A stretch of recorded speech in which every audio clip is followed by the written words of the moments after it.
maybe, okay. So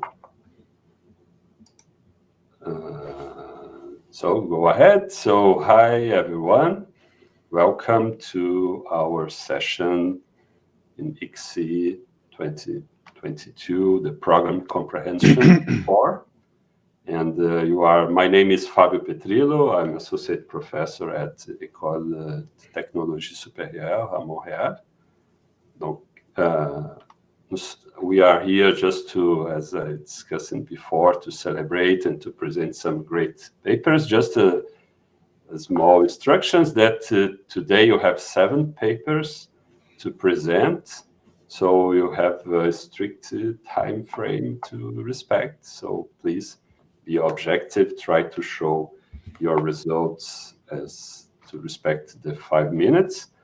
And after that, we will do the questions. Okay, please, the audience and the presenters, show your questions in the chat that you can, if you have ideas for the questions, please put in the chat. After that, we will for the authors, put the name of the author that you would like to propose your question. So we will start with the first paper, journal first, with Christian Newman, an Ansible approach for annotated source code identifiers with part of speech tags. So Christian, the floor is yours. Thank you. Can you all see my slides? Yeah, perfectly. Good. So hello, my name is Christian, the head researcher of the Source Code Analysis and Natural Language Lab at Scannell. Today I'll be discussing our part of speech tagging tool and its importance to identifier naming research. Before we get to that, I want to introduce you to my lab, Scannell. Scannell is interested in the latent connection between source code behavior and natural language elements used to describe that behavior. We work at the intersection of natural language and software engineering. Please visit our webpage, found at the bottom of this page, if you'd like to see our datasets, tools, and other research. So identifier naming is a largely unresolved area of research. We don't really have any general ways to measure identifier name quality. We only really have heuristics. There's also very little understanding of how different characteristics of identifiers influence the comprehension of developers or artificial intelligence style approaches. Identifiers also follow a different phrasal structure than normal human languages, meaning that many off-the-shelf natural language techniques won't necessarily work on them and almost certainly won't work as well as they work in their normal context. But using and creating natural language techniques for this problem is important. Identifiers are how developers come to understand the code that they're reading, and the developers have to read and comprehend code before they can do anything else, whether that's adding features, fixing bugs. Any part of software development has to come after comprehension. And so this is kind of an important thing, high-quality identifiers. So identifiers are also how some automated techniques analyze and understand the code. Can we trust these techniques when the underlying information that they are using can vary in quality and we can't measure that quality easily? If a technique or a research study relies on identifier name information, can it be trusted if the identifiers these techniques or research relies on may vary in quality between systems and we cannot easily control for this quality? Because of the difficulty of measuring identifier name quality and our incomplete understanding of how they influence comprehension of humans and tools, they represent a threat to validity for any tool or research leveraging them. So the part of speech tagger we're presenting here is an example of a tool built for the specific context of identifiers and software, and a lot of Scannell tools are built from this perspective, building software-oriented natural language tools. The motivation for our part of speech tagger from the perspective of our lab was to support grammar pattern analysis of identifier names. Grammar patterns help us measure, express, and comprehend identifier meaning and characteristics using part of speech tag sequences. They can be leveraged by humans or automated techniques for identifier name comprehension analysis. So these are a couple of examples of grammar patterns. And the only thing to notice on this slide is that to get a grammar pattern, all we're really doing is splitting the identifier and then running a part of speech tagger. But notice that some of these tags are not normal part of speech tags. Some of these are very kind of code specific tags.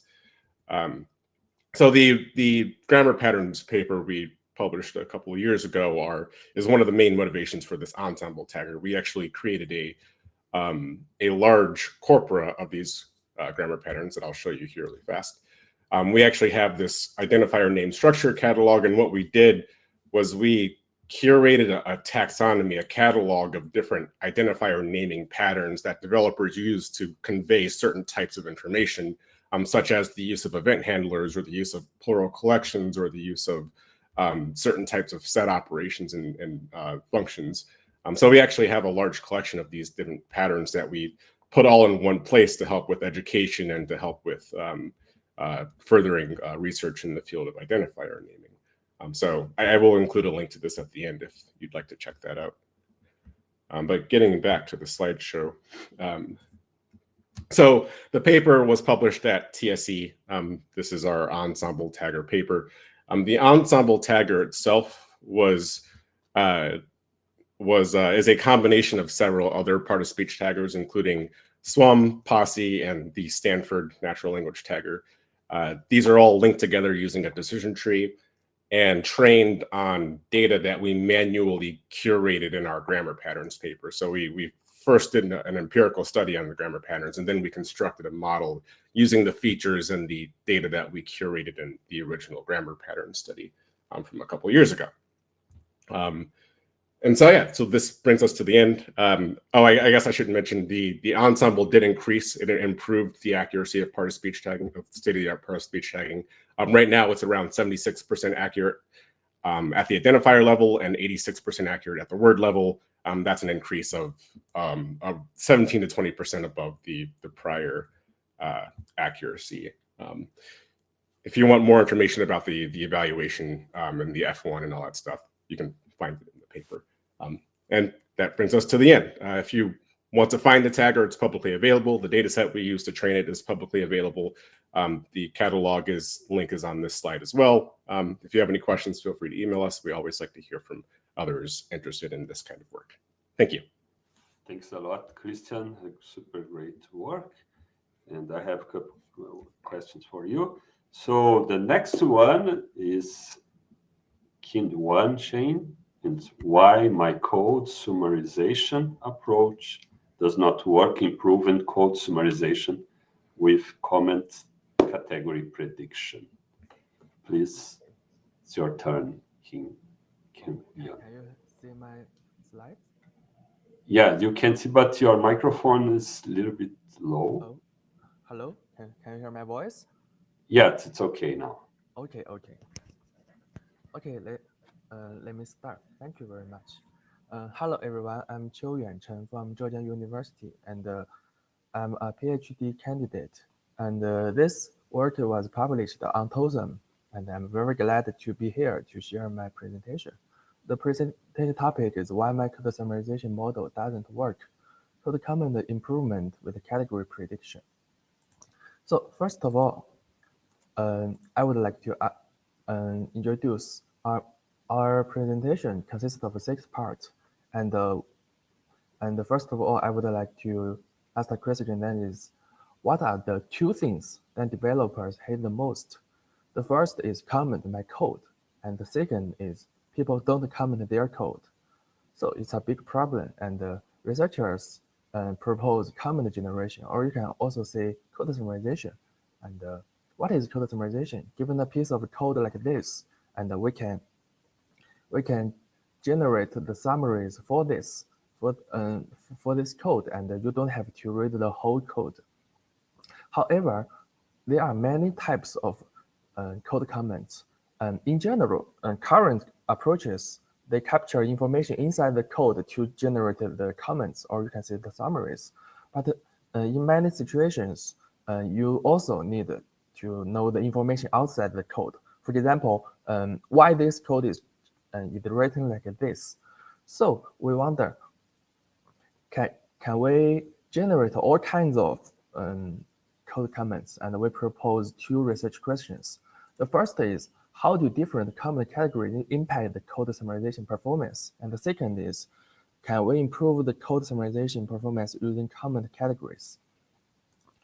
And this is our research overview. the blue part is our empirical study, and the red part is our approach, and its name is composite model. We combine the advantages of different models.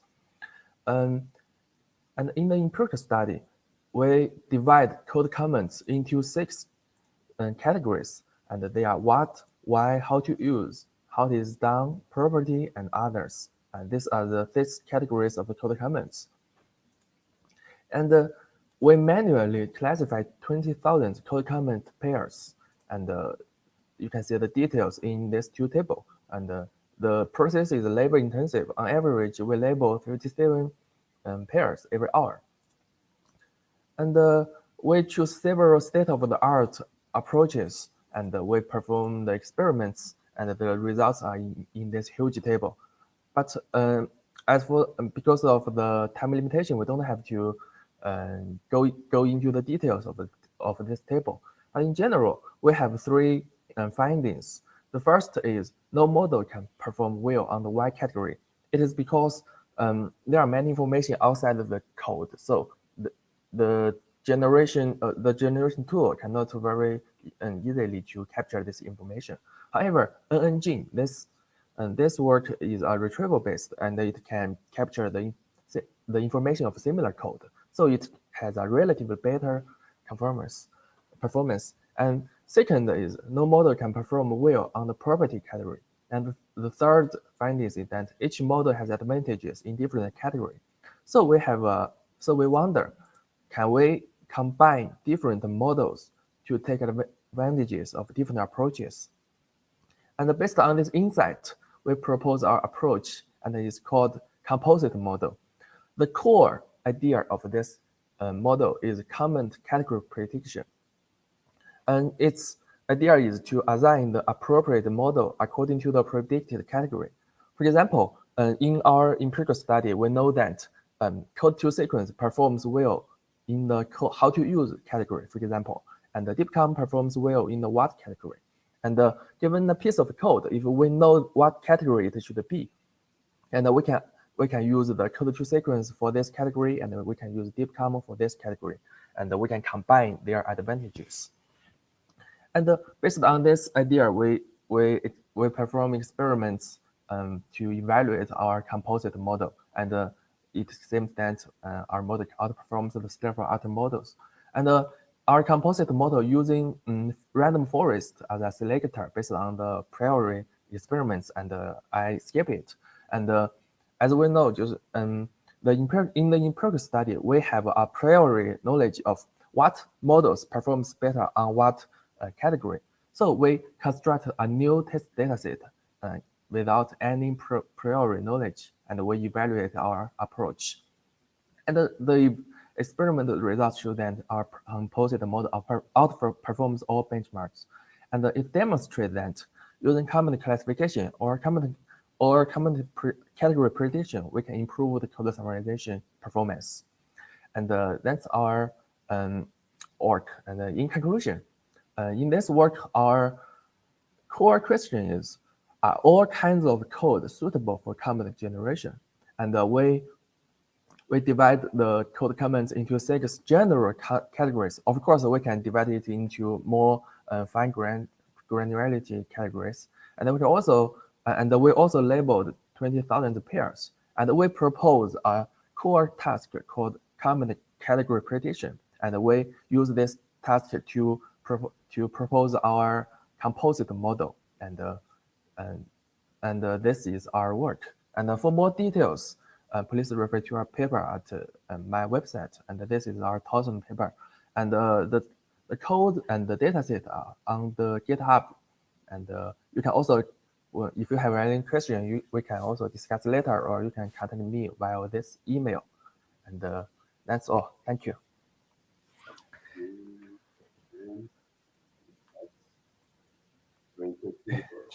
And the next work, I'm sorry to be quickly because you have a lot of work to present today. Now is with Brooke, reading to write code and experience report of a reverse engineering and modeling course.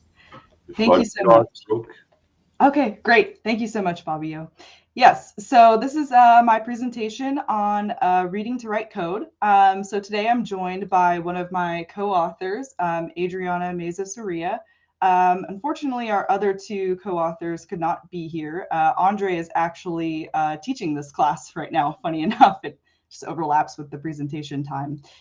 So this is our presentation on this course. It's an experience report of a reverse engineering and modeling course that we teach at UC Irvine. So I think for me to properly communicate the theme that we're trying to convey with this course here, I think it's a useful exercise to place yourself in the position of our students in the Professional Master of Software Engineering program. And I think it's a position that many of us have been in throughout the course of our academic and professional career. Our students in the Professional Master of Software Engineering program, they come to us with, they have to have experience in at least 2 programming languages. They all take the same courses. So at this point, they're in quarter 3 of the program. And of course, their goal is to eventually work as a professional software engineer. So they're well beyond Hello World. They do have proficiency in programming languages and debugging. But they do not yet have the experience of working in a large, complex software engineering system. So the central question with this course, with our Reading to Write Code course, is how can we bridge this skill gap that exists? How can we take someone who is proficient in programming in a small context and be able to make them into effective contributors in this large software engineering context? So this is a quote from one of our guest speakers. So in our course, we do try to have guest speakers for most of our lectures. And I think that this really aptly kind of conveys the theme that we're going with here. And so this is from Eric Deshovy, and he says, one thing that was counterintuitive is that in my first real software engineering job, I spent about 80 to 90% of my coding time reading and 10% writing. And so this really conveys the central theme that we have in this course. So in order to have our students become proficient, ultimately writers of code, we first have to teach them how to read the code. And it's more nuanced than simply reading code, but in a large existing open source system, which we have them work on in team projects, the project has to be, that they work on has to be 100,000 lines of code or more.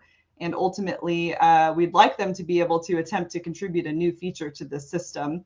How can they integrate themselves into this system? So here's some of the key course design highlights for some different methodologies of how we try to teach students how to read the context of this project. So some of the central themes that we have include code comprehension, mental models, social context, which is one particular area that I contributed to a lot in the course design. So trying to understand how the inferred social history of the project can really affect the existing history of code that's there, as well as utilizing design patterns as a way to understand what the authors were trying to communicate with their code, as well as using it as a methodology to effectively convey what you're trying to write in your code. So this is some of the student feedback that we received. And in addition to this, last year in the course offering that Adriana and I were a part of, I believe that we had all teams except for one be able to contribute at least one of their pull requests that ultimately got merged into the project. So that was really exciting and a big bullet point that they can also put on their professional software engineering resume. And finally, just to tie it all together, this is a quote from Stephen King from his Reading to Write manual. And I think this is quite interesting because this conveys a similar theme. If you want to be a writer, you must do 2 things above all others: read a lot and write a lot. There's no way around these 2 things that I'm aware of, no shortcut. And I think this is very interesting that not just in software engineering, but in other disciplines as well, the ability to understand quality work is a key component of being able to become a quality producer yourself. So anyways, all of the course materials are available upon request, so feel free to reach out to us. All of our emails are included in the paper information. So thank you so much. Thank you, Brooke. Thanks a lot, Adriana. Congratulations to work to improve the courses in nice report. And the next one is pausing while programming, insights from keystroke analysis.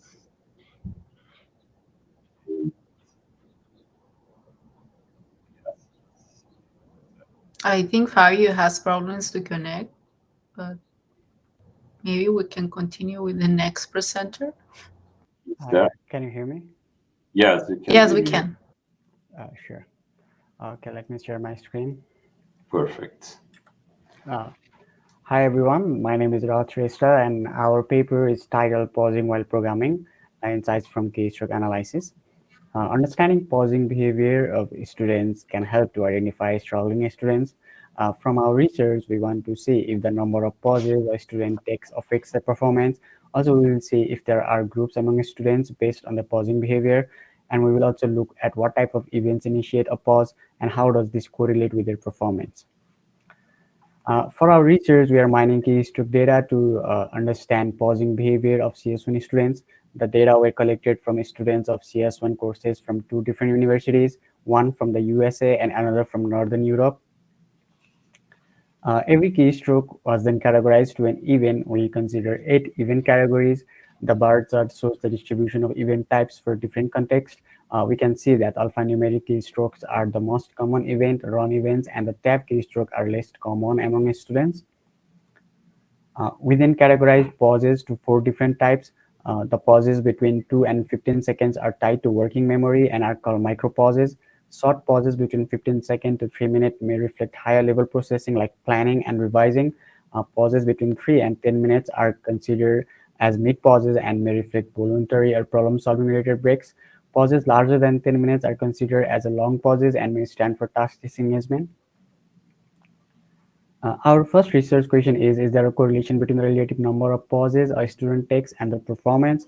From the correlation plots between pauses and exam scores, here we observe that the students who pause more often perform more poorly on exams. The effect is not large, but it's consistent across pause types and context. In this research, we don't have any data on what students were doing during the pauses, but the correlation on our data shows regardless of the pause activity, pauses correlate negatively with the exam score. Mid pauses, 3 to 10 minutes in both contexts have the strongest negative correlation with exam score compared to other pause types. Our second research question is what groups of students exist when clustering and pausing behavior? We represented each student using a feature vector that contains a relative proportion of pause types. We then used k-means clustering to cluster students. We used k equals to 2 from ELVO method, and the resulting cluster showed one group of students taking relatively more micro pauses than others. We call them shorter pause and longer pause group respectively. And when compared to the exam scores, we observed that the students in the shorter pause group had higher exam scores than those students who took longer pauses. Our third research question is what events initiate a pause and how does this correlate with the performance of the student? Here, the distribution of event types do not match the overall distribution of events. This confirms that the students are not pausing at random. Usually long pauses, those of 10 minutes or more, may indicate that the student is disengaged from working on the project. The natural way of taking this long break would be a successful run or a failed run, as the student might need a break or extended session for reviewing external materials after a failure. But from Python context, we can see that only 30% of the long pauses are initiated after a successful run and 4% for failed runs. Delayed keystroke is the most common event that initiates around 25% of the total pause for the Python context and 22% in Java context. Delayed press often indicates an error and the student needs to make correction. However, students are taking a break instead of completing the correction. This could indicate the student's lack of motivation or the lack of corrective know-how to fix the error. From the table, we can see different type of correlation exists between different types of events. The negative correlation for delayed and failed run could show that students are less engaged or they lack knowledge to write a fix, consulting other resources to fix the problem. From the analysis and our answers to research questions, we have evidence suggesting that pausing behavior of students can be an indicative factor in struggling students. Our results show that the students who pause more often perform poorly on exams. The results from research question 3 suggest that the pauses do not occur randomly when students are programming. Different types of events have different contributions to students' pausing behavior. Similarly, different type of pause lengths have different relations with exam scores. We found that mid pauses are the most harmful because it can potentially cause the longest resumption. The negative correlation of students who pause after a delayed event possibly shows the students to be less engaged. The future study to understand and predict struggling students can be done based on this students' disengagement. Our research has some limitations too. It comes with an inherent self-selection bias. When considering the outcome of the courses, we used only exam score as a proxy for performance, which can be affected by other factors. Similarly, it lacks external validation that could be generalized to other contexts. You guys can learn more about our research from our paper, and we thank you for your time. Thanks a lot, Harry. Network to replicate.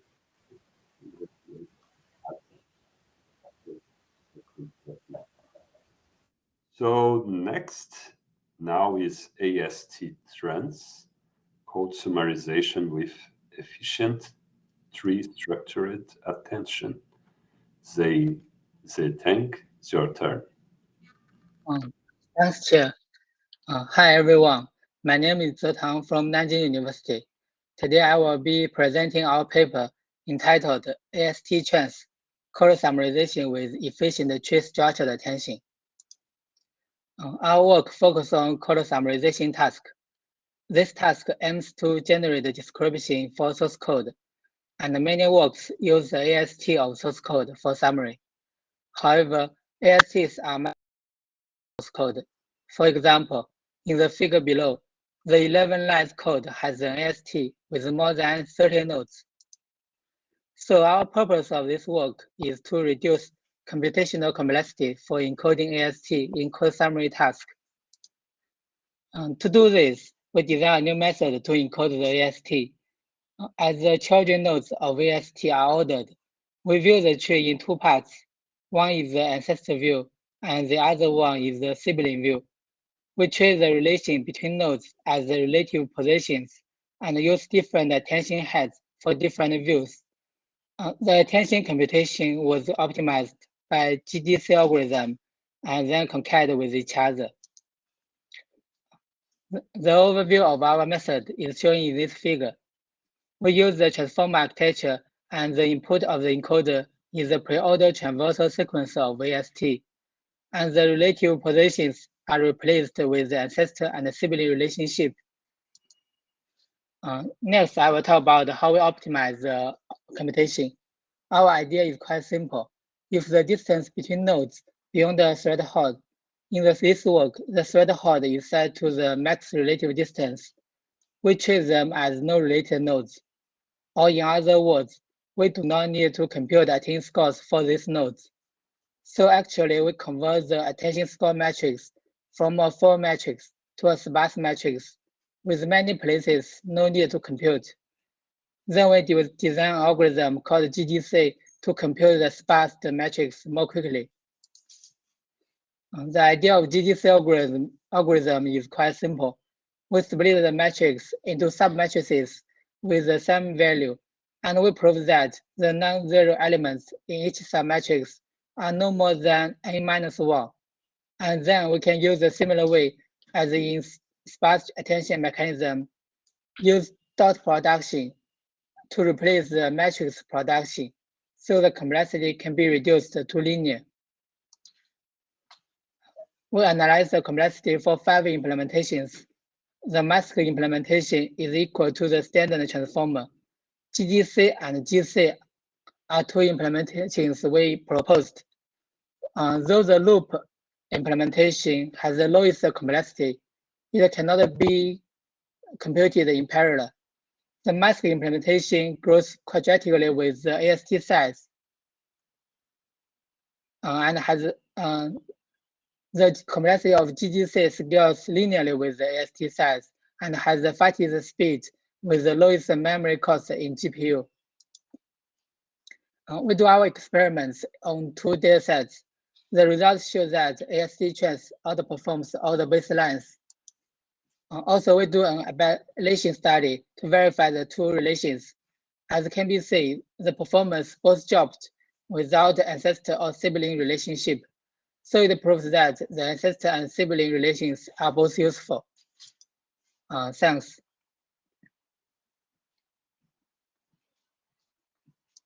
Thanks a lot. Thank. And interesting because you have two papers about code summarization. You can do a fight after that. So next one is the SPT code, sequence to sequence, pre-training for learning representation of source code. Again. Can you see my slide? Yeah, perfect. Chair. Oh, thank you, Chair. Hello, everyone. I'm Chang Niu, a PhD student from Nanjing University. Today, I'm going to present our paper, SPT code, sequence-to-sequence pre-training for learning source code representations. In recent years, by automatically generating labels from the input text, self-supervised pre-training has achieved a big success in the field of natural language processing, resulting in many landmark models like BERT and GPT. Inspired by the success of pre-trained models in NLP, a number of pre-trained models of source code have been proposed and applied to a variety of software engineering tasks with notable successes. However, there still exist some issues. First of all, many models focus on pre-training the encoder part of transformer, where the decoder is left over. Second, the code structure, such as ASTs, is largely missing. Last but not least, when a model uses the natural language in the input, they are using the function-level documentation of the code. This indicates the available of documentation is largely assumed, which in fact is not always available and not label-free. To address these issues, in our paper, we firstly propose to pre-train both encoder and decoder in a sequence-to-sequence framework. Then, we introduce a simplified and linearized version of ASTs. And last, we propose an approach to extract natural language from source code only, which called names and is also label-free. Our model is based on transformer, and our input contains three parts.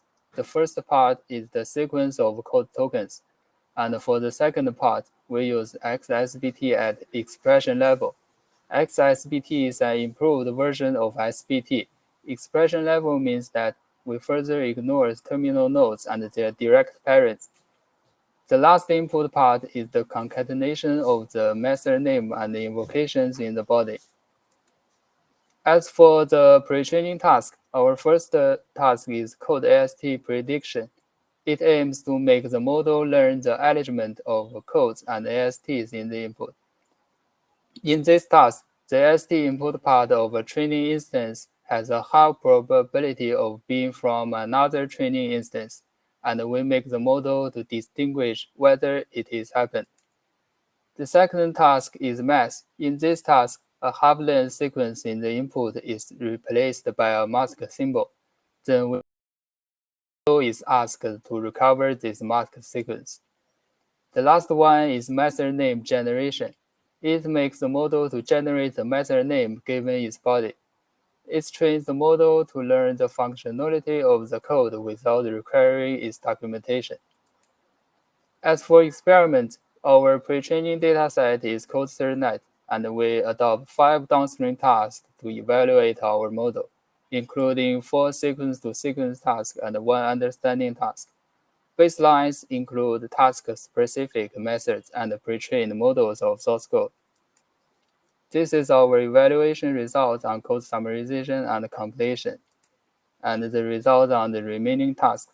It can be seen that our model achieves the state-of-art performance on sequence-to-sequence tasks, and also achieves performance comparable to the current state-of-art on understanding tasks. Thanks for listening. More details can be found in our paper, and we also have made our artifacts available on GitHub.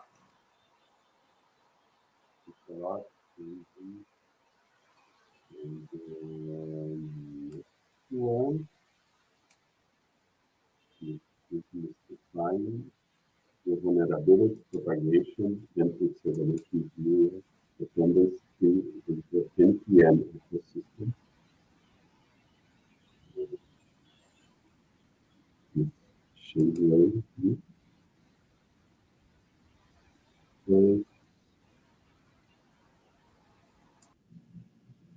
Okay, Shengwei.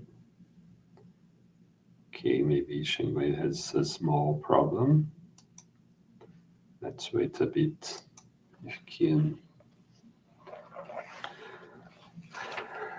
In fact, to have it's hard to present great work as you did in 5 minutes, but it's Shengwei, you are ready? Yeah. I think so. Please share yours. Take your time, okay? You are able to share your screen? Perfect. You can start. Okay, thank you. Okay, thank you. My name is I'm a PhD student from Nanyang Technological University, and my talk is demystifying the vulnerability propagation and dependent trees in the ecosystem. Okay, so currently the reuse of third-party libraries has been practiced in software development, but there are so many third-party libraries, and because of the security vulnerabilities, it becomes much more difficult within the dependent project, and the vulnerability impact could be excessively amplified by the dependent. It is quite urgent for us to have some solution to the vulnerability impact and remediate such vulnerabilities across, especially for the ecosystem. Every reuse of third-party libraries. Okay, so there are a lot of existing work investigating the vulnerability ecosystem. Some of them only consider direct, some of them only reasoning the dependencies based on analysis. For example, in the figure, if we follow the reachability analysis for dependencies and the vulnerable E will be included as the transitive dependency of A. However, according to the NPM dependency resolution rule, it will dependencies to D. It will directly use the existing 1.1 instead of the D at 1.2.0. So the vulnerable version of E will not be included as A's dependency installation. And another scenario is that since it uses very flexible dependency management, for example, they use a lot of version constraint to define version to be installed as dependencies. There are new dependencies. So simply simply use the latest version that satisfied in next installation. So in the right figure, after the release of B at 1.0.1 and C at 1. The dependent go to therefore we have to demystify the change of such vulnerability impact and the changes, the evolution of such. Again, we propose a based on the also a DT resolver to support our large-scale analysis of all the packages in across them. And based on that, also carried out to improve. The first one is focused on the vulnerability propagation in evolution of such vulnerability propagations in dependency trees. And based on our study, we have also some implications and solutions proposed. So first, we have designed a schema for the DB graph, which includes three kinds of nodes and relations, all the dependency information, and for all the library versions in NPM molecule, includes all the vulnerabilities and the mappings of vulnerability to the affected library versions. And this DB graph will also be the data pipeline to crawl all the information we need and derive the with an automated pipeline. And as for after we carry out our study, and in this paper, we use a snapshot of a DB graph with more than 1 million libraries and 10 million versions. Okay, based on the graph, to DT which is a result for the dependencies. Actually, we follow the NPM dependency algorithm, and we simulate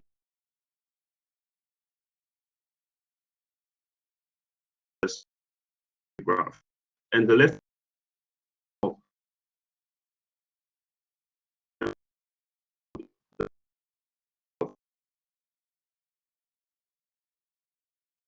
a user's project, yeah. And basically, we simulate the process, and we also extend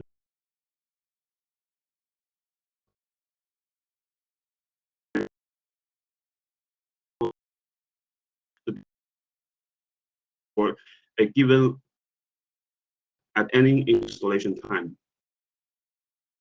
to of the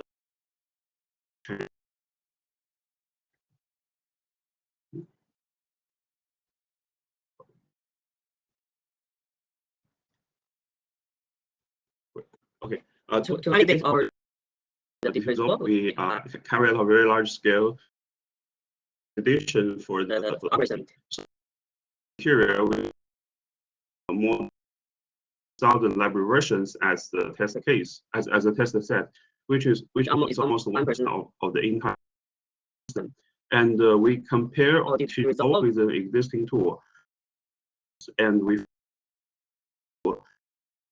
90% of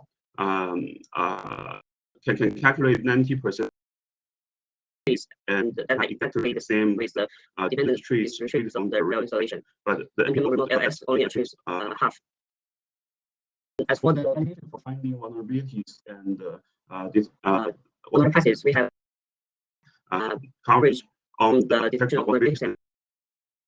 So based on these two tools, we are able to carry out the NPM study. The first one is working on the we have the trees, and the second one extends the time dimension. We investigate the propagation in the trees. So I just give you the details if I introduce your paper. And as for the findings, I think there are a lot of findings, but I think the most interesting one is just to conclude, even though dependency change. Sorry, could you conclude? Sorry, because your time's over. Oh yeah. One of the interesting findings that even though the dependency change can help to remove the there are still 40% of excluded. Based on our findings, each rate to automatically remove the one dependency trees, and we have compared with the NPM official one, the NPM audit, to fix more vulnerabilities than the official. Okay, thank you, Shane, Wayne, but yeah, perfect. Thank you so much. I'm sorry for interrupting you, but the time's over, and you have a lot of discussion to maybe propose. And thank you so much for our presentation. No problem, it's okay. So could you please stop your share screen? Okay. Just so you can see the audience. And we'd like to start with the audience here. If you have some questions, you can open your microphone. there is someone who would like to express your question? Or maybe Jordan, do you have one question that you would like to do? There are also a number of questions in the chat. Sure.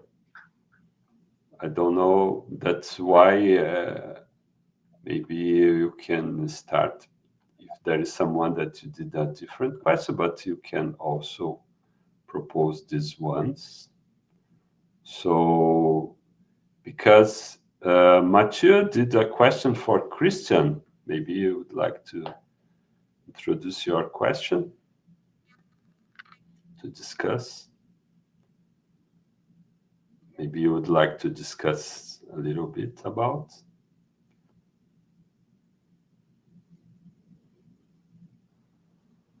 Sorry, taking some time to get my microphone button. Yeah, I was basically asking if there were some low-hanging fruits that could be used to improve US taggings for more trivial terms. And Christian, you already started an answer, but I'll let you, I guess, expand like you promised.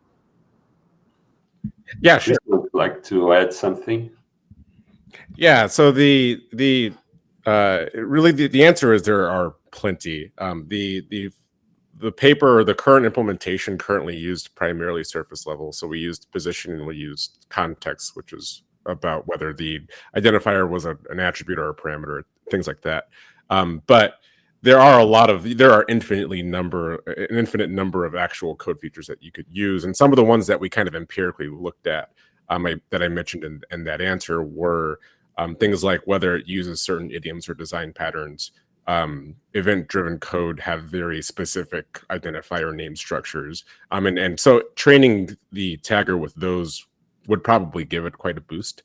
Some of the things that it got wrong the most were obviously like tagging sequences that are kind of rare. So things that include rare or that include closed tags like determiners and prepositions, that kind of stuff, were kind of difficult for it to tag. Also, very long sequences were kind of strange because they were very rare in the data set. So really, a really easy way to kind of improve it would be to look at a lot of examples of identifiers that include those kinds of structures. And in particular, you could look at identifiers that include those structures and then what kind of code they appear in. And then what you could do is use features from that kind of code to improve the tagger on those kind of rare instances. So yeah, that's how that would be a good initial way to begin improving it. Nice, thank you. I have one question for you, Kristen, because I use a lot the work from Verena Arnodova. Probably you know about linguistic anti-patterns. Oh yeah, definitely. Yeah, I start to think about how to use your approach maybe to detect linguistic anti-patterns. Could you maybe elaborate a bit how to introduce and test and evaluate code about linguistic anti-patterns? Yeah, so the grammar patterns. So if you look at the catalog that I kind of gave you a glance at during the presentation, a lot of what those are very related to linguistic anti-patterns in that those are common kind of normal sequences for how you would name identifiers in those contexts. So whenever you tag an identifier with a grammar pattern that doesn't fit the context, you would obviously have something very akin to a linguistic anti-pattern. In fact, it's directly related to linguistic anti-patterns. And so, yeah, I think one future thing that we would love to do is to kind of take Venera's work and some of the grammar patterns that we have and start looking more closely at if there are which linguistic anti-patterns our grammar patterns directly correlate with, and which ones maybe we could expand on using some of the grammar patterns work that we've done. So yeah, there's a lot of potential synergy there between her work and ours from that respect. Absolutely, super amazing. I love to see your approach in the IDEs to helping people to correct this anti-pattern. Super cool. Yes, thank you. Congrats. So Laura did a great question to Brooke too. Maybe Laura would like to, or maybe I can also propose to say that.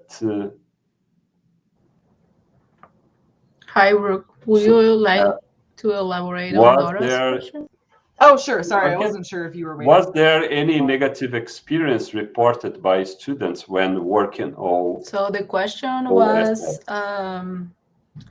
was there any negative experience reported by the students when working with open source Right. projects? Yeah, so I can just elaborate a little bit on one of the answers that I gave. So it's one of the challenges of working with, we let students pick their open source system.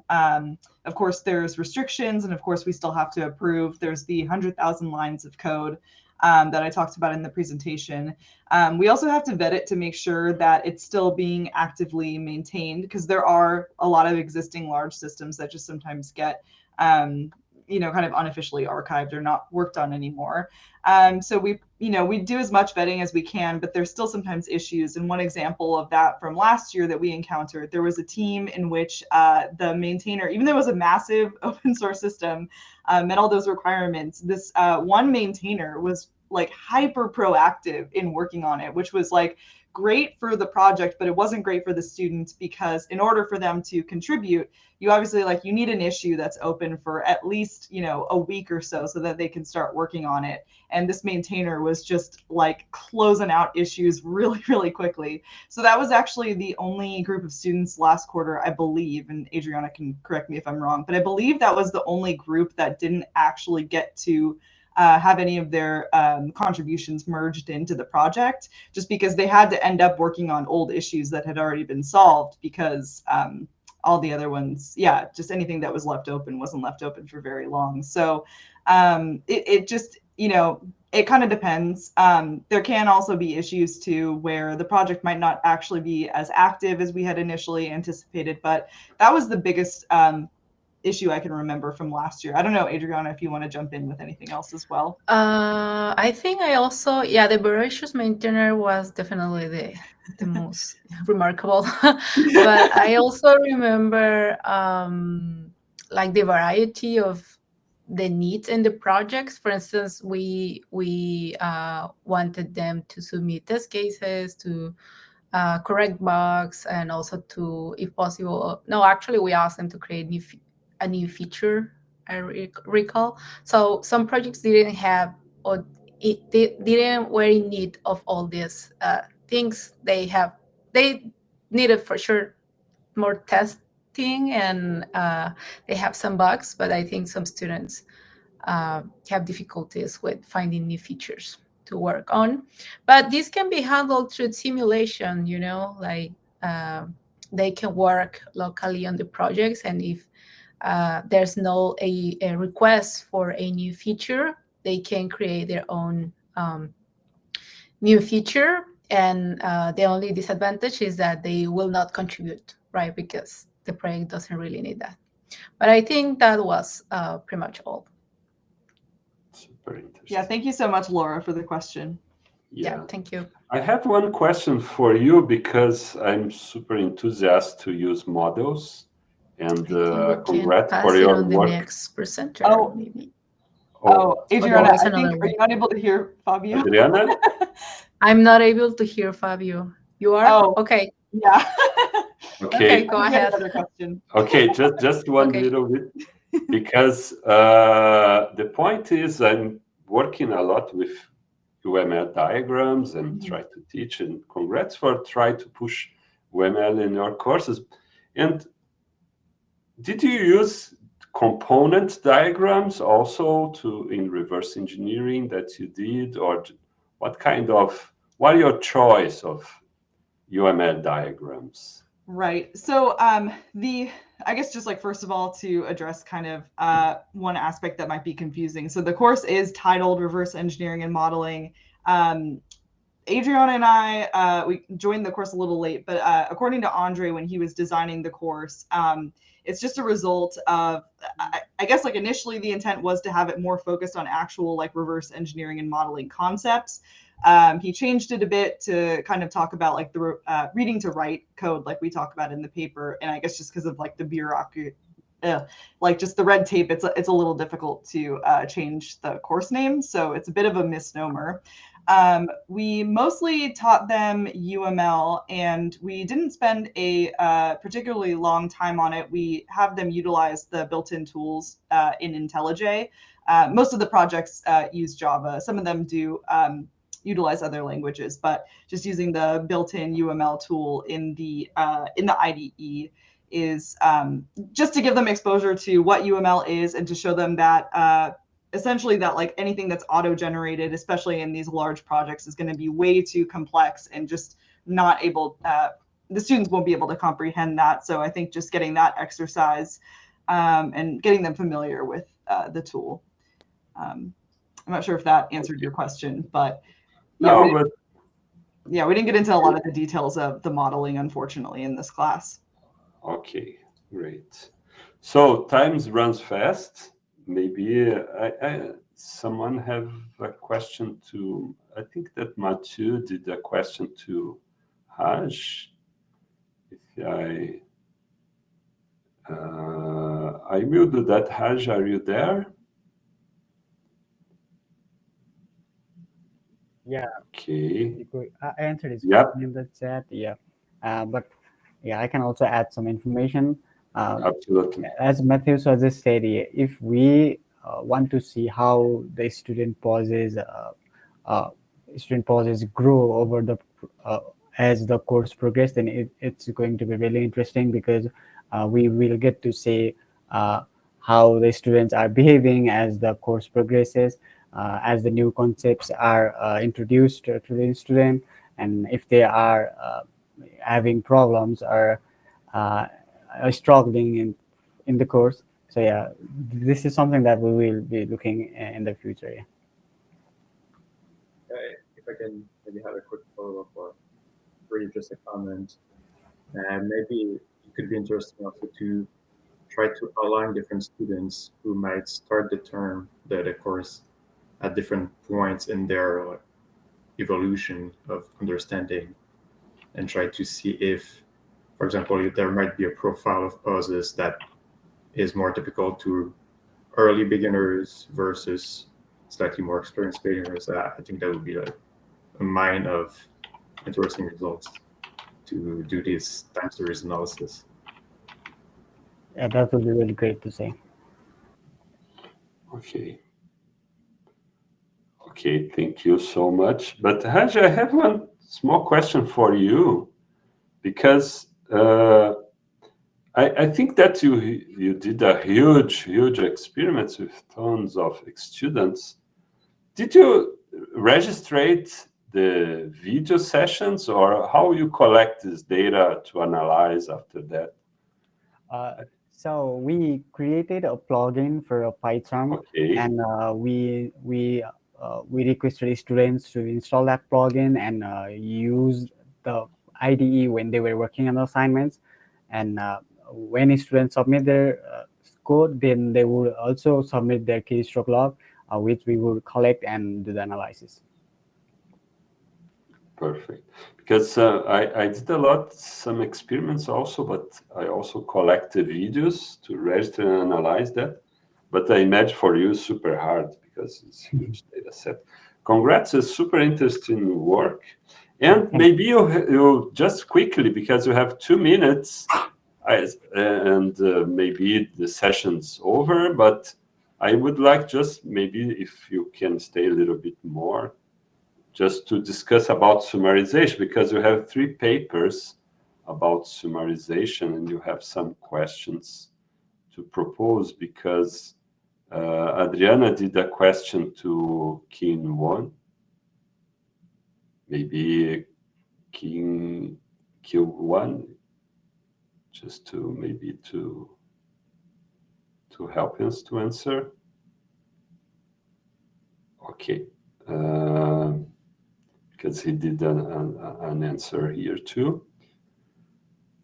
And for me, the question about the several papers summarization, there is a interesting point to put together the people that work in the same topic, maybe to discuss. But fortunately, the time's over. And finally, I would like to another time congrats to the authors and thanks to the audience to participate in this session. And I hope that you enjoy this moment to learn a lot with the guys and girls and try to see more details in the papers. And I really appreciate with you